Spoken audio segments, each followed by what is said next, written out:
अस्सलाम वालेकुम मेरे प्यारे दोस्तों, कैसे हैं आप सब। उम्मीद करता हूं कि सारे भाई ठीक ठाक होंगे। आज बहुत ही मज़े का और बहुत ही इम्पोर्टेंट जो एफबीआर में बहुत ज़्यादा अहमियत रखने वाला है उस टॉपिक को लेके आपकी खिदमत में हाजिर हो चुके हैं। और ये इतना इम्पोर्टेंट है कि इसके अलावा हम अपनी जो रिटर्न्स है उसको कंप्लीट कर ही नहीं पाते, और इसको गलत फाइल करने की वजह से ही हमें नोटिस जो कमिश्नर की तरफ से आते हैं वो मौसूल होते हैं। तो इसको फिलअप करना और कैसे करना, इसका तरीका क्या है और मतलब इम्पोर्टेंट चीज़ें क्या हैं हमारे लिए जिसको फॉलो करते हुए हम इसको फिलअप कर सकें।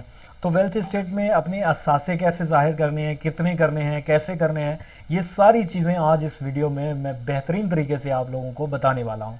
तो इसको आपने बहुत ही ज़्यादा जो है स्किप किए बिना देखना है। मैं एक एक टाइम में काफ़ी सारी चीज़ें बताता जाऊंगा ताकि आप उनको नोट डाउन करते रहें।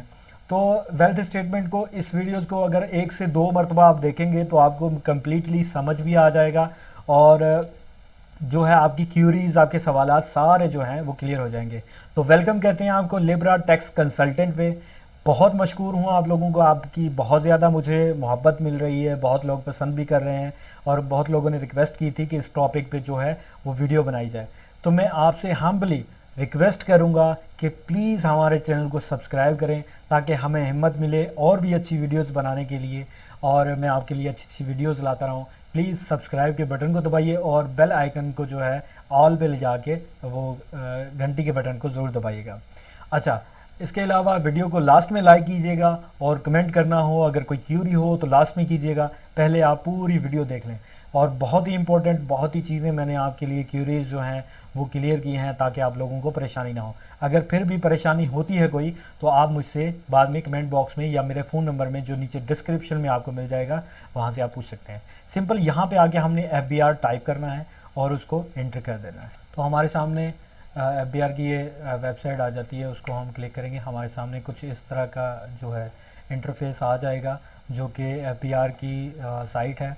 यहाँ पे हम इनकम टैक्स ऑनलाइन सर्विसेज यहाँ पे है, उसमें इनकम टैक्स IRS पे हम क्लिक करेंगे। क्लिक करने के बाद हमारे सामने कुछ ऐसी विंडो सामने आ जाएगी हमारे, और यहाँ पे हम अपने NTN लिखेंगे और यहाँ पे पासवर्ड डालेंगे। उसके बाद हम करेंगे लॉगिन। जैसे हम लॉगिन होंगे इसमें अपने पोर्टल में इन होने के बाद कुछ हमारे सामने इस तरह का इंटरफेस जो है वो ज़ाहिर होगा। तो यहाँ पे देख लेते हैं, मैंने फॉर्म ओपन नहीं किया हुआ, तो लिहाजा हम अभी अपना फॉर्म जो है वो ओपन करेंगे। 2021 तक मैंने अपनी रिटर्न्स जो है वो फाइल की हुई हैं, तो अभी जो है हम इसमें मज़ीद जो है रिटर्न्स फाइल करेंगे। ठीक है, तो इसमें क्या है कि अभी सबसे पहले हम पीरियड ओपन करेंगे 2022 का, ताकि वेल्थ स्टेटमेंट में आपको तफसील से समझा सकूं। बहुत ज़्यादा इम्पोर्टेंट है आप लोगों के लिए। आप लोग अगर वीडियो को बिना स्किप किए देखते हैं तो आप लोगों का फ़ायदा है कि ताकि कोई चीज़ जो है मिसअप ना हो आपसे। तो वैसे मोटा मोटा व्यू देख के चलें तो यहाँ पे जो सैलरी पर्सन है वो अपनी अमाउंट डालेंगे, यहाँ पे प्रॉपर्टी, और यहाँ पे बिज़नेस, यहाँ पे कैपिटल एसेट्स जो हैं जिन लोगों के, वो ये सारी चीज़ें वो फिलअप करेंगे। लेकिन आज जो हम बात कर रहे हैं वो सिंपल 116 वेल्थ स्टेटमेंट के ऊपर। तो इसके ऊपर कंप्लीट डिटेल से हम बात करेंगे ताकि आप लोगों को मैं ठीक से और सही से समझा सकूँ। सबसे पहले जाएंगे हम अपने एसेट्स की तरफ। यहाँ पे काफ़ी सारे एसेट्स आ रहे हैं, तो इनको हम डिलीट करेंगे ताकि आप लोगों को बिल्कुल न्यू जो होती है, क्या नाम है, रिटर्न्स, वो मैं फिलअप करा के दिखाऊँ ताकि आप लोगों को बिल्कुल भी परेशानी ना हो।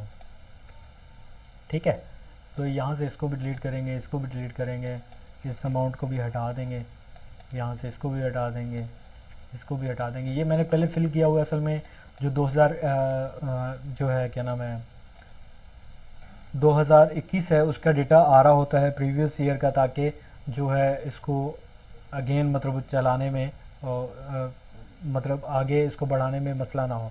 पिछले प्रीवियस ईयर के ख़ुद ही इंपोर्ट होके आ जाते हैं। अब हम शुरू करेंगे अपनी वेल्थ स्टेटमेंट। ये बहुत ज़्यादा इंपॉर्टेंट है, इतनी इंपॉर्टेंट कि आपकी सोच है। एक एक स्टेप को देखेंगे, इसके बाद हम देखेंगे एक्सपेंसेस को, फिर रिकंसलेशन जो नेट एसेट्स हैं उसको देखेंगे, ये तीसरे वाला टैब। ठीक है, इसको बाद में देखेंगे। फर्स्ट ऑफ ऑल हम अपने इसको देखेंगे, क्या नाम है, पर्सनल एसेट्स को।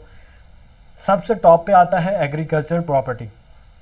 ये इतनी इम्पोर्टेंट है कि मैं आपको बताऊं कि आगे आपके नाम पर, अगर आपके वाले साहब के नाम से आपके नाम पर ट्रांसफ़र हुई है तो यहाँ पे हम उसको एज ए विरासत शो करेंगे।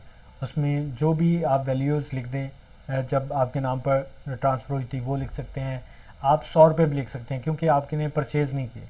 अगर वैल्यू लिखना चाहते हैं तो भी कोई इशू नहीं है, आप उसकी जो करंट वैल्यू है जिस साल में कर रहे हैं उस साल से करें। अच्छा, पिछले कितने सालों की आपने मतलब वेल्थ स्टेटमेंट जो है बनानी है, वो आप कम से कम आज से पिछले 2 साल की रिटर्न्स जो है लाजमी फाइल करें। फिर आपको नोटिस जो है ना वो कम आएंगे, नहीं आने के बराबर होंगे। ठीक है, अगर तो सैलरी पर्सन होंगे तो फिर तो नहीं आएंगे। अगर आप बिजनेस पर्सन है फिर हो सकता है कि 1-2 ईयर्स का वो मांग ले, 2020-19 का मांग ले। ठीक है, अब आपने क्या करना है, यहाँ पे एड्रेस लिखना है। ये ऑलरेडी आपको इंस्ट्रक्शंस दे रहा होता है जब आप इस फॉर्म को ओपन करते हैं एग्रीकल्चर में, तो यहाँ पे एड्रेस लिखना है। उसके नीचे ये नीचे ब्लर में थोड़ा सा आ रहा है, इसको आपने ठीक से देख लेना है। कमर्शियल और रेजिडेंशियल ईटीसी, हाउस, फ्लैट जो भी है वो आपने लिखना है। एरिया, स्क्वायर यार्ड मतलब उसका रकबा कितना है, किस सिटी में है, ये लिखना है। सिंपल इतनी सी डिटेल्स होती हैं, 4 डिटेल्स होती हैं, वो चारों ही आपने देनी है। मिसाल के तौर पे ले लेते हैं कि जी हमारा जो एड्रेस है वो ठट्ठा कर लेते हैं जी, बदीन, चले दादू कर लेते हैं क्योंकि दादू के हैं ये, तो दादू का कर लेते हैं। दादू का आपने वहाँ का एड्रेस डाल देना, जो भी आपका एड्रेस हो वहाँ पे आपने डाल देना। यहाँ पे आप क्या लिखेंगे जी, कमर्शियल तो नहीं है, एग्रीकल्चर है तो आप एग्रीकल्चर लिखेंगे। ठीक है,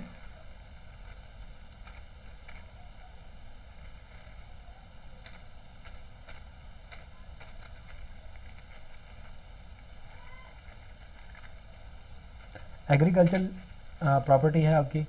और उसके बाद क्या नाम है, मतलब वो यहाँ पे हमारी साइड पे तो एकड़ कहते हैं, तो हम एकड़ उसको लिखेंगे। उसके बाद हम जो है इसका रकबा है वो 10 एकड़ कर देते हैं। ठीक है, और उसके बाद जो है सिटी दादू हो जाएगी दोबारा से। तो ये चीज़ें रिक्वायरमेंट्स हैं, ये मैं मोटी मोटी चीज़ें बता रहा हूँ। आपका अगर जिस तरह से आप वहाँ पे काउंट करते हैं उस तरह से चीज़ों को लिखें। ठीक है, जो रिक्वायरमेंट्स है, 4 रिक्वायरमेंट्स है, चारों मैंने पूरी की हैं, तो इसको हम करेंगे ओके। अब ये ऐड हो चुका है हमारे पास। अब हमने यहाँ पे लिखनी है वैल्यू। देखिए इनके पास जो प्रॉपर्टी है जब इनके नाम पर ट्रांसफ़र हुई थी तब इसकी प्रॉपर्टी की जो वैल्यू थी तो 10 एकड़, लेकिन उस वक्त जो इसकी प्रॉपर्टी की वैल्यू थी वो थी तकरीबन 3 लाख रुपए। तो हम यहाँ पे 3 लाख रुपए लिखेंगे। अगर 30 लाख भी लिख देते हैं अब के हिसाब से, क्योंकि वहाँ पे कुछ वैल्यूज़ कम होती हैं, तो जो है क्या नाम है, कोई इशू नहीं है। तो यहाँ पे हम 30 लाख लिख देते हैं ताकि आपको मतलब जिसकी जितनी वैल्यूज़ हैं उतनी ही लिखनी है, कम ज़्यादा ना किया करें, क्योंकि इसमें बाद में प्रॉब्लम्स होते हैं। इसके काफ़ी सारे केसेस मेरे पास आए हैं। अच्छा, इसको करने के बाद सेकंड जो है आपके पास है कमर्शियल, कोई आपके पास हाउस है, गांव में है, यहाँ पे है, जितने भी हैं, ये प्लस का जो निशान देख रहे हैं आप इसको जितनी बार ओपन करेंगे ये उतनी बार ही ओपन होता जाएगा। आपके पास जो है ये बन के आता रहेगा कि जी आप अगर और कोई प्रॉपर्टी है तो ऐड कर सकते हैं।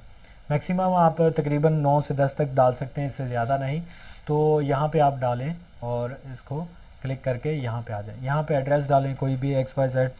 ठीक है, अपना एड्रेस डाल दें और यहाँ पे कमर्शियल है, फ्लैट है, फ्लैट यहाँ पे लिखेंगे और नीचे लिखेंगे हम रेजिडेंशियल है। ठीक है, तो रेजिडेंशियल लिखेंगे। उसके बाद हम लिखेंगे यहाँ पे, ये रफली मैं कर रहा हूँ ताकि आप लोगों को समझ आ जाए, 120 स्क्वायर यार्ड का है तो इसको स्क्वायर यार्ड लिखेंगे। ठीक है, तो उसके बाद कहाँ है जी, कराची में है।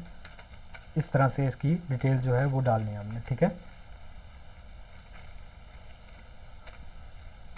अच्छा जी, ये हो गया। अब जो हमारा घर है जहाँ पे हम रहते हैं तकरीबन 40 लाख रुपए का है। ये लमसम अमाउंट है, अगर हम इसको बेचें तो इतने ही में जाएगा। इतने में जाने का फ़ायदा ये होगा कि हमें गेन टैक्स नहीं देना पड़ेगा। इसके ऊपर gain tax, advance tax, purchase करने वाला एडवांस टैक्स देता है और बेचने वाला गेन टैक्स देता है, मतलब उसने कितना मुनाफा हासिल किया। ठीक है, तो हम इसको 40 लाख लिख देते हैं, तो इसका इशू नहीं है, इशू कोई भी नहीं है। ठीक है, उसके बाद हम आएंगे नेक्स्ट जो है हमारा जो बिज़नेस कैपिटल्स हैं। बिजनेस कैपिटल्स में अपना कोई भी बिजनेस जो आपकी कंपनी है, कोई मतलब बिजनेस कर रहे हैं, उसका नाम लिखेंगे, यहाँ पे ऐड करेंगे और उसकी वैल्यू लिखेंगे। कोई भी बिजनेस अदर मतलब एक्स वाई जेड, आपने कोई गांव में है तो आपने वहाँ का कोई बिजनेस ऐड करना है। मैक्सिमम जो लोग होते हैं वहाँ पे अपना बिजनेस कर रहे होते हैं, कोई यहाँ पे भी अपना बिजनेस कर रहा होता है जो साइड बिजनेस होता है उसका, या एफबीआर में रजिस्टर्ड ना हो तो वो यहाँ पे अपने बिजनेस को ऐड कर सकता है किसी भी नाम से। अब मेरे नाम पे कोई है तो नहीं, लेकिन मैं फिर भी एक ऐड करके बता देता हूँ, ठीक है। ये ऐड हो गया, यहाँ पे हम उसकी वैल्यू लिखेंगे कोई भी एक्स वाई जेड, ठीक है। जी 1 लाख रुपए मैं वैल्यू लिख देता हूँ, मैं सिंपल आपको समझाने के लिए, ठीक है।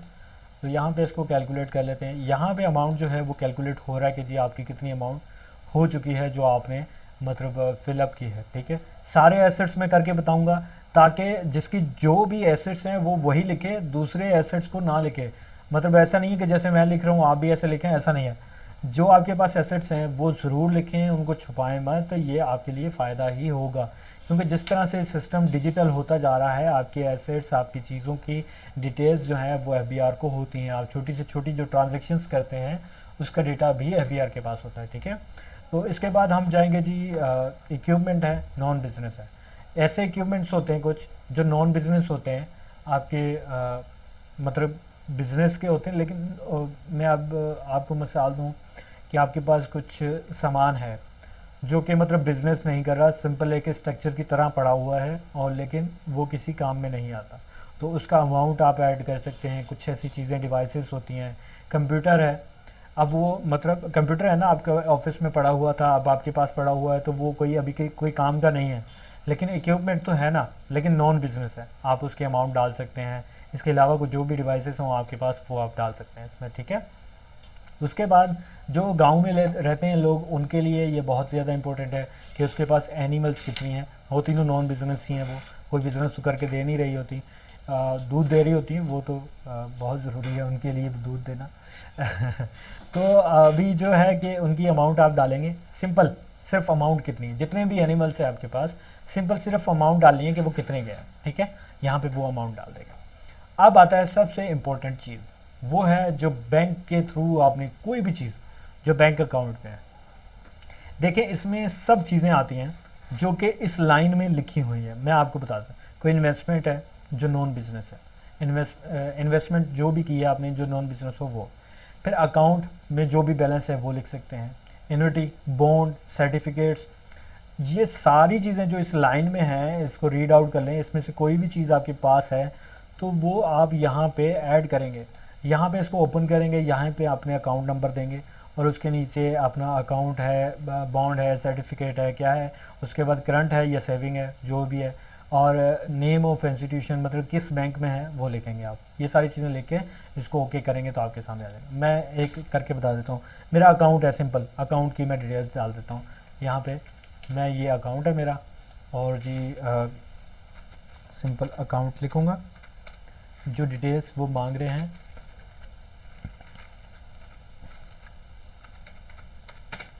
अकाउंट, और यहाँ पे हम लिखेंगे करंट अकाउंट है, ठीक है।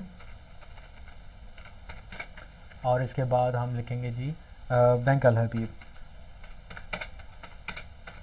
इस तरह थोड़ा टाइम ज़्यादा लगता है, मैं मानता हूँ आप लोगों को जो है मे भी तकलीफ़ का सामना हो, लेकिन डिटेल्स में चीज़ों को बताने के लिए लास्ट 30 जून को कोई भी बैलेंस होगा वो आप यहाँ पे पुट करेंगे।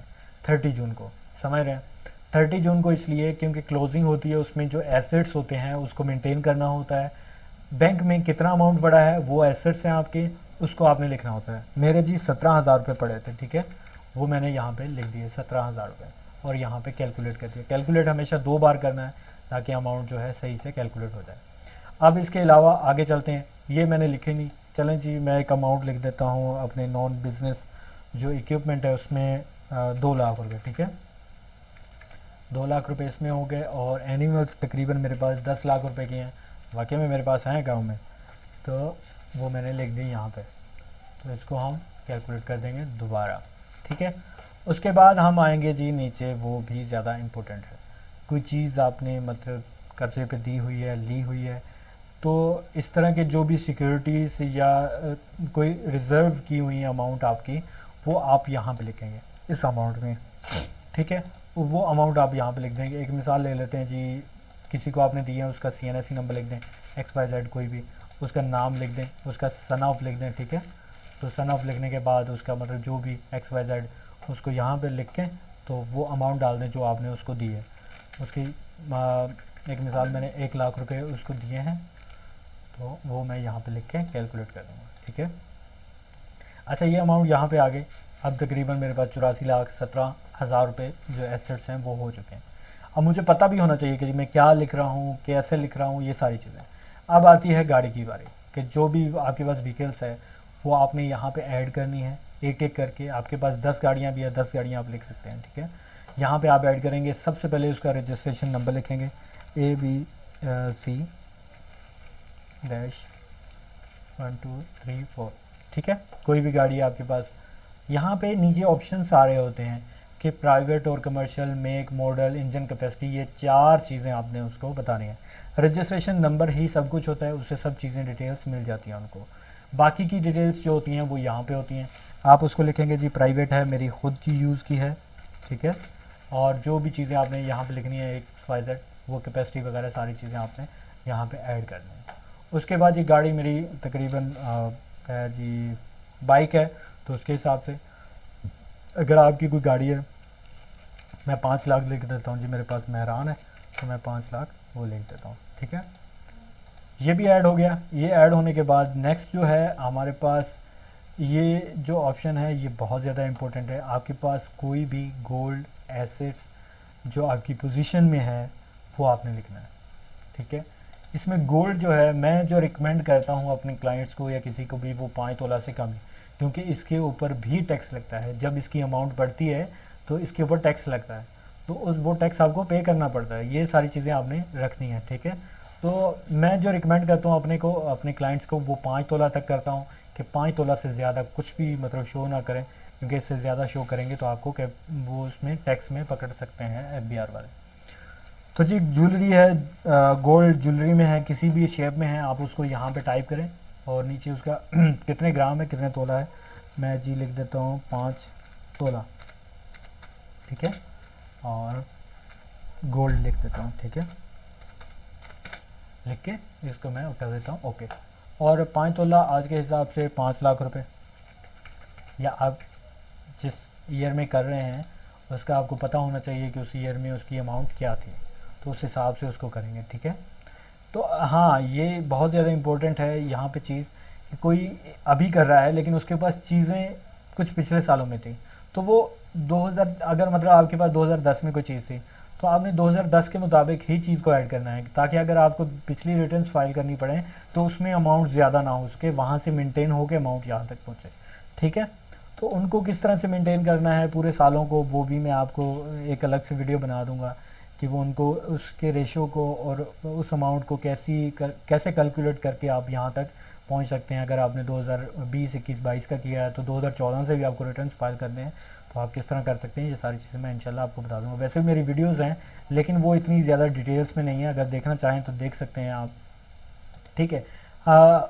हाउस होल्ड इफ़ेक्ट, जिसमें आपके कुछ मतलब चीज़ें होती हैं, फर्नीचर वगैरह, इस तरह के जो आइटम्स होते हैं आपके घर में, उसका अमाउंट लिखेंगे।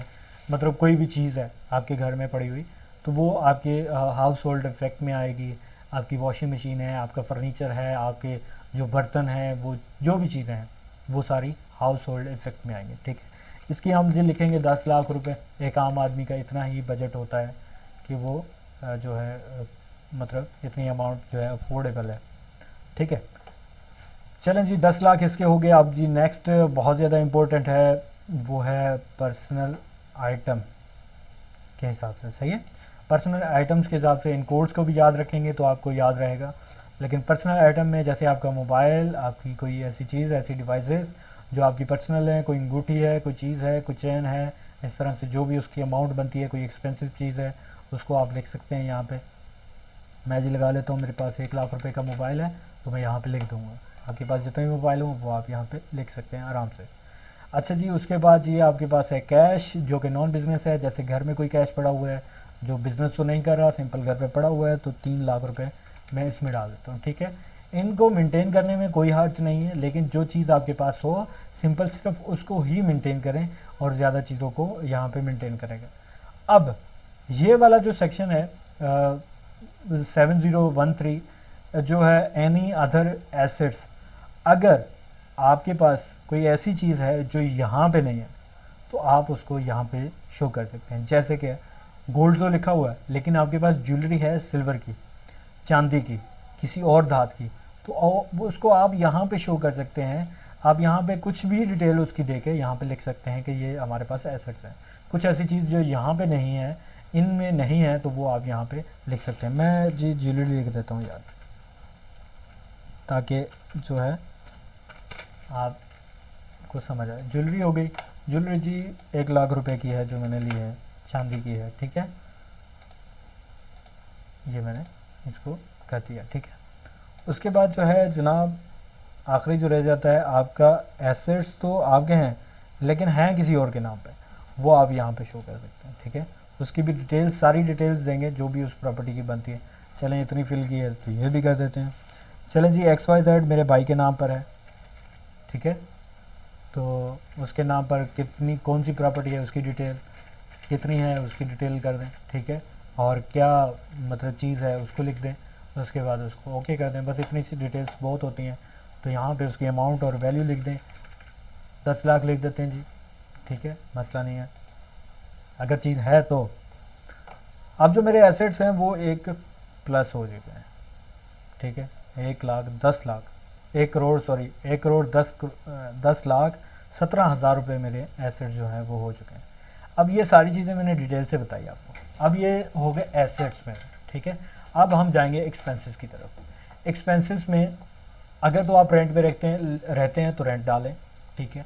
अगर आपके कोई चार्जेस नहीं है, जैसे आप कहीं पे ट्रैवल कर रहे हैं, कोई टैक्सेस, कहीं पे जा रहे हैं फ्लैट से, कोई टैक्सेस चार्जेस, कोई इस तरह की चीज़ दी है तो वो यहाँ पे आप इंटर कर सकते हैं, कोई भी अमाउंट। रेंट दे रहे हैं जी 10 लाख रुपए, ठीक है, 10 लाख रुपए हो जाता है। ये ज़्यादा हो गया, सॉरी, मैं वो मेरे एक क्लाइंट हैं वो इतना रेंट देते हैं इस वजह से हो गया। अच्छा जी 4 लाख रुपए कर लेते हैं, ये रीज़नेबल है, ठीक है। उसके बाद ये आपने टैक्सेस जो दिए हैं 1 साल में वो तकरीबन 15,000 रुपये के, ठीक है। अगर आपके पास उनकी रसीदें हैं तो, ठीक है, अगर नहीं भी हैं, आपको लमन सम अमाउंट पता है, आप डाल सकते हैं। आपके एक्सपेंसेस थे, आपने लिखे हैं, कोई इशू नहीं है, एक्सपेंसेस में चीज़ें खर्च हो गई, ठीक है। वैसे तो इतने संभाल के कोई रखता नहीं है, अगर आपके पास चीज़ें हों तो बेहतर है, नहीं भी हों तो आपने लिखने हैं। तो व्हीकल जो गाड़ी है उस पर आपने कितना खर्च किया जी, मैंने 1 लाख रुपए खर्च किया 1 साल में, ठीक है। उसके बाद जी ट्रैवलिंग में आपने तकरीबन 1,30,000 रुपये खर्च किए। उसके बाद जी आपने इलेक्ट्रिसिटी बिल में आपने तकरीबन कोई 50,000 रुपये दिए हैं 1 साल में, ठीक है। उसके बाद नेक्स्ट जो है पानी का, शहरों में तो काफ़ी लोग जो है पानी पे खर्च करते हैं, गांव देहात में तो नहीं करते। अगर गांव देहात में वाटर पे कोई खर्चा आ रहा हो आपका पानी के ऊपर तो वो आप यहाँ पे डाल सकते हैं, ठीक है। तो जो भी आपके एक्सपेंसेस हों शहर के हिसाब से मैं 15,000 रुपये लिख देता हूँ, ठीक है। और फिर हम नेक्स्ट पे जाएंगे, वो है जी गैस के भी आजकल बहुत ज़्यादा बिल आ रहे हैं तो उसका तकरीबन 10,000 लिख देते हैं, ये रीज़नेबल है। और उसके बाद हम जाएंगे जी टेलीफोन पे हमारा बिल आ जाता है 2,000 रुपये पर मंथ के हिसाब से, 30,000 रुपये हम लिख देते हैं इसमें, आगे पीछे अगर टैक्सेस वगैरह लगाते हैं वो तो, ठीक है। 30,000 लिखने के बाद हम नेक्स्ट जाएंगे जी अपनी एसेट्स इंश्योरेंस पे। इंश्योरेंस में अगर आप कोई दे रहे हैं वो भी एक्सपेंसेस हैं आपके। इंश्योरेंस में जी आप एक 12,000 रुपये की कोई भी पॉलिसी है वो दे रहे हैं, वो कर सकते हैं आप। तो मेडिकल जी हमारा कोई 1,20,000 रुपये ख़र्चा आया है पूरे साल में, वो लिख सकते हैं आप। और एजुकेशनल में अक्सर बच्चों की जो एजुकेशन होती हैं उस पर काफ़ी ख़र्चा आता है, तो मैं यहाँ पे तकरीबन 1.5 लाख रुपए लिख रहा हूँ, ठीक है। उसके बाद जनाब हम आएंगे क्लब। जो क्लब होता है इसके मुताबिक जो है आपने कहीं पे मेंबरशिप्स ली हुई हैं, वहाँ पे कोई एक्सपेंसेस हुए हैं तो वो आप लिख सकते हैं, नहीं है तो नहीं लिखेंगे, ठीक है, हैं तो लिखेंगे। फंक्शन और गैदरिंग में याद रखिएगा कि 24,000 से नीचे की अमाउंट हो, ज़्यादा लिखेंगे तो उस पर टैक्स होता है कि आपने इसके ऊपर टैक्स पे किया है या नहीं, ठीक है। और उसके बाद हमने ज़कात डोनेशंस वगैरह अगर कोई दी है जी 5,000 मैंने डोनेशन दी है तो वो लिख देंगे। अच्छा, अब जो चीज़ें यहाँ पे नहीं थी लेकिन हमने एक्सपेंस किए हैं। जैसे कोई ऐसी चीज़ होती है जो यहाँ पे नहीं है लेकिन वो हमने ख़रीदी है, या कोई भी चीज़ घर का सौदा सामान जो भी लेके आते हैं, एक्सपेंसेस होते हैं हमारे, वो लमसम अमाउंट जो है वो आप यहाँ पे डाल सकते हैं। जी यहाँ पे हम तकरीबन 1 लाख रुपए और लिख देते हैं, आपके जितने भी और ज़्यादा हों तो वो आप लिख सकते हैं। ये एक्सपेंसेस जो हो गए हैं तकरीबन 11,82,000 रुपये, ये ऊपर अमाउंट आ रही है। अब हम जाएंगे अपनी रिकंसाइलेशन अमाउंट पे। अच्छा जी, लास्ट में आपने यहाँ पे अपनी अमाउंट जो इनकम होगी वो डालनी है, 14,66,000 रुपये। और यहाँ पे जब अमाउंट डालेंगे तो आपके सामने कुछ इस तरह से अमाउंट रिकंसाइल्ड अमाउंट में आ जाएगी। जो आप पहली बार जब रिटर्न्स फाइल कर रहे होंगे तो आपके प्रीवियस ईयर के जो एसेट्स ये वाले जो आ रहे हैं 67,35,000 रुपये, ये नहीं आ रहे होंगे, क्योंकि मैंने पिछले सारे रिटर्न्स फाइल किए हुए हैं, तो इसलिए ये अमाउंट आ रही है यहाँ पे। तो आपने इतनी मेहनत से वीडियोस देखी हैं, तो मैंने कहा कि जो है दोबारा से स्किप ना करूँ चीज़ें, ताकि आप लोगों को भी समझ आए। ठीक है, तो आपकी जो भी अमाउंट यहाँ पे बचेगी एसेट, पर्सनल लायबिलिटीज़ और एक्सपेंसेस लिखने के बाद, जो भी अमाउंट यहाँ पे इस खाने में बचेगी उसको कॉपी करके आपने यहाँ पे पेस्ट करके जब कैलकुलेट करेंगे तो यहाँ पे 0 हो जाएगा। आप करके देखें, ये 0 हो जाएगा। अगर नहीं भी होता तो आप मुझे कॉल या मैसेज कर सकते हैं, मैं आपकी सारी चीज़ें गाइड करूँगा आपको। तो अब तक के लिए इतना ही, और मैं अब रिक्वेस्ट करूँगा आपसे कि मैंने इतनी काफ़ी सारी मेहनत की है आप लोगों के लिए, तो एक लाइक और एक कमेंट ज़रूर बनता है, और अपने दोस्तों के साथ ज़रूर शेयर करें ताकि उनको भी आसानी पैदा हो, और उनको रिकमेंड करें। और चैनल को सब्सक्राइब प्लीज़ ज़रूर कीजिएगा अगर आप यहाँ तक आ चुके हैं। तो अब तक के लिए इतना ही। फ़ी ईमान अल्लाह, पाकिस्तान ज़िंदाबाद।